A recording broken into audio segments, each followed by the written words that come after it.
pessoal, tudo bem? Meu nome é Moacir Santos, eu sou engenheiro eletricista e eu ajudo engenheiros eletricistas a faturarem mais de 10 mil reais por mês com projetos elétricos. E no vídeo de hoje você vai entender por que os condutores que interligam o DPS precisam ser menores ou iguais que meio metro. Por que a NBR 5410 traz essa configuração pra gente? Você vai entender isso agora.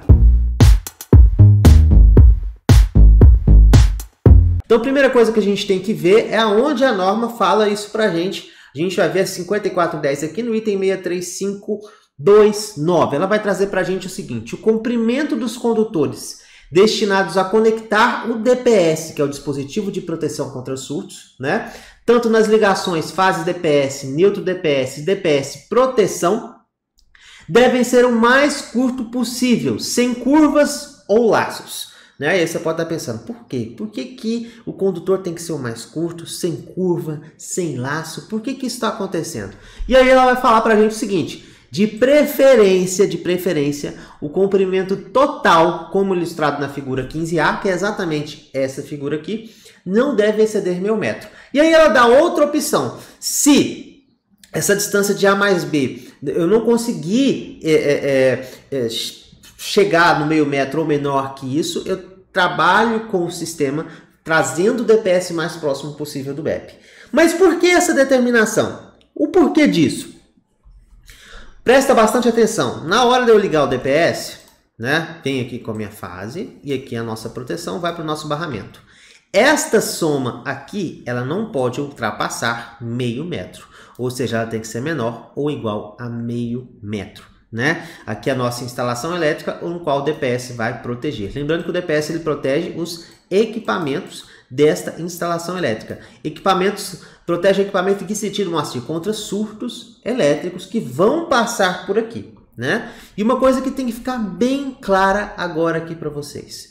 O DPS ele não supre um nível de surto 100%.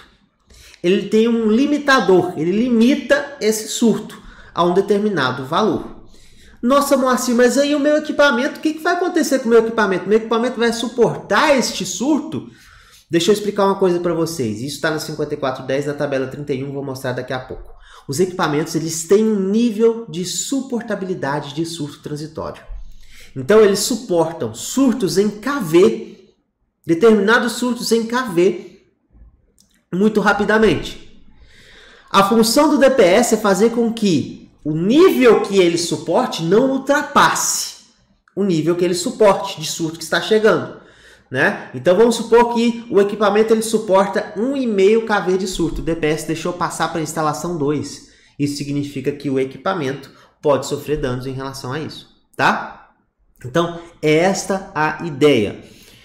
E muito importante, se o DPS deixa passar o nível de tensão, ele limita o nível de tensão, mas deixa passar, os surtos, quando passam por condutores de cobre, eles enxergam estes condutores, dependendo do tamanho destes condutores, como uma bobina. E ocorre elevação de tensão. Nessa elevação de tensão, isso é somado com o que o DPS deixa passar. Por isso que a 5419 vai ter essa imagem para a gente aqui. O que essa imagem está mostrando para a gente? A gente chama de UPF todo esse surto que passa para a instalação, de acordo com a 5419. E quais surtos podem vir? Aqui pode tá vindo surto aqui, tá passando a corrente aqui, eleva a tensão se for uma distância muito grande. Elevou a tensão, vai ter um X de kV aqui, vamos supor que 0,5 kV. Elevou a tensão muito, comprimento alto. Aqui também 0,5 kV, elevou a tensão demais, comprimento muito alto. Enxergou como uma bobina e elevou a tensão. E aqui, o DPS deixa passar também o nível de tensão, vamos supor que ele deixou passar meio kV. Isso significa que para a instalação vai passar 1,5 kV. Se meu equipamento não suportar 1,5 kV, ele vai o quê? Ser danificado. Percebe? Então, por que a norma 5410 já traz essa determinação para a gente? Que esse comprimento não pode passar de meio metro. Porque quanto maior o comprimento em um surto elétrico, maior vai ser a elevação de tensão, ocasionada pelo próprio comprimento do cabo. Então, quanto maior esse comprimento do cabo, maior a elevação de tensão que vai para a instalação. Então, além do DPS, eu tenho que preocupar também com o comprimento desses condutores, porque o comprimento desses condutores também vai elevar a minha tensão. Moacir, quanto que eu sei que o DPS vai deixar passar de tensão? Como é que eu vou saber disso? Presta atenção aqui neste DPS. Você tem as informações do nível de tensão de operação contínua, corrente máxima, corrente nominal, é um DPS varistor. E aqui a gente tem o quê? 1,5 kV. O que é isso aqui? Esse DPS ele vai limitar a tensão até 1,5 kV. Passou disso, ou seja, se estiver passando 2 kV aqui, ele vai deixar passar o quê? Meio neste caso. Né? Se estiver passando 2 kV, ele vai deixar passar meio. Que ele limita até 1,5. Né? Essa é a ideia. E aí, deixou passar meio. Mas se os meus comprimentos dos meus condutores forem muito altos, o que pode acontecer? Eu posso chegar a 1 kV na instalação, 2 kV na instalação, e aí eu preciso me preocupar com os equipamentos. Será que esses equipamentos vão suportar isso? Mas como é que eu vou saber, Moacir, quanto que meus equipamentos vão suportar? E aí você vai na tabela 31 da NBR 5410, que tem justamente o nível de tensão que os equipamentos vão suportar em forma transitória de acordo com o nível de tensão da instalação, se é 127.220 ou se é 220.380. E onde que você vai olhar aí para o seu equipamento eletrodoméstico, né, para o seu notebook, quanto de nível de tensão que ele suporta? Especificamente aqui, ó, nesta coluna, equipamentos de utilização, que é a categoria 2. Aqui na categoria 2, logo mais abaixo em um anexo, a 5410, ela vai explicar para a gente o que significa essa categoria 2, que são basicamente produtos com suportabilidade de impulso destinados a serem conectados à instalação elétrica fixa, essencialmente equipamentos de utilização como aparelhos eletrodomésticos, aparelhos eletroprofissionais, ferramentas portáteis e cargas análogas. Ou seja, equipamento eletrodoméstico, seja uma TV, né? Se ela está no nível de tensão 220, 380, ela suporta no máximo 2,5 kV de tensão transitória. Então isso é muito rápido, né? Mas ela suporta esse nível de tensão. Se ultrapassar isso, aí ela não suporta mais. Então é assim que você descobre. No nível de tensão que está 127, 220, a gente chega a 1,5 kV de suportabilidade.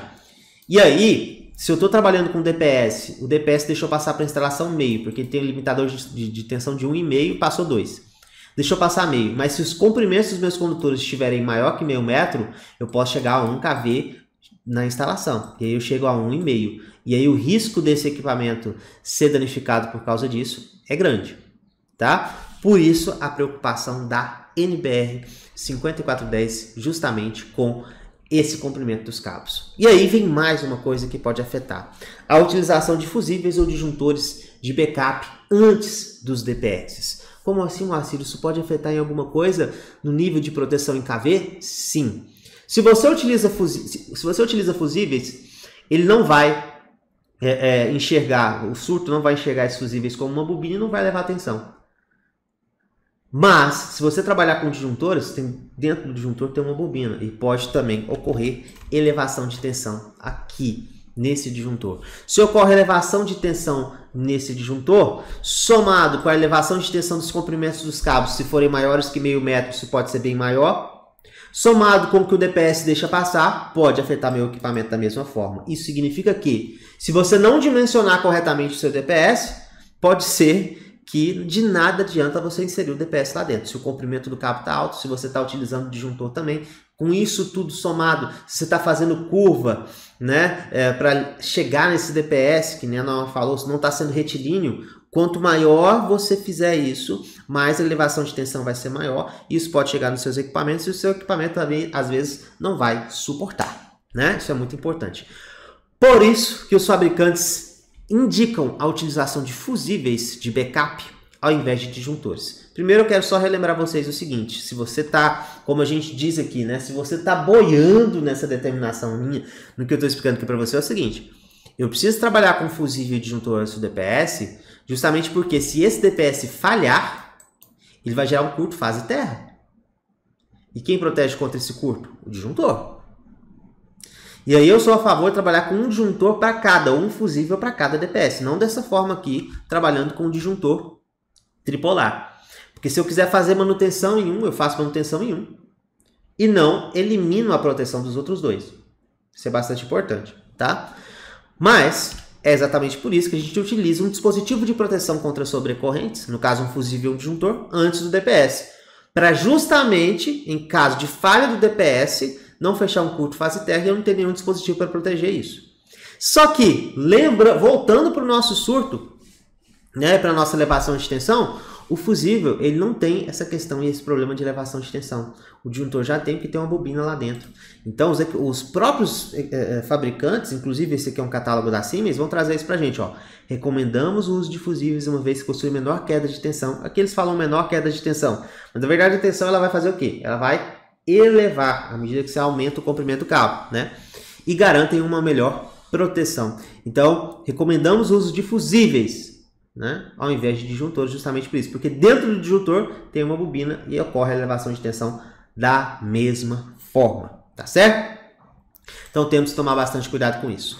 Por isso que a NBR 5410 ela pede pra gente que esse comprimento seja menor ou igual que meio metro, porque se for, eu já elimino aí uma boa questão de surtos elétricos que vão surgir na minha instalação devido ao próprio comprimento dos condutores. Gostou desse vídeo? Entendeu por que a 5410 determina que o comprimento dos cabos sejam menores ou iguais que meio metro? Então curte aqui agora e deixa o seu comentário, deixa o seu feedback e também deixa a sua sugestão para os próximos vídeos. Outra coisa muito importante, curte esse vídeo e compartilha esse vídeo também nos grupos de WhatsApp que você participa de engenharia. Tem um botãozinho de compartilhar, compartilha também e não deixe de se inscrever no canal para você receber mais dicas aqui toda semana, tá certo? Te vejo no próximo vídeo, tamo junto!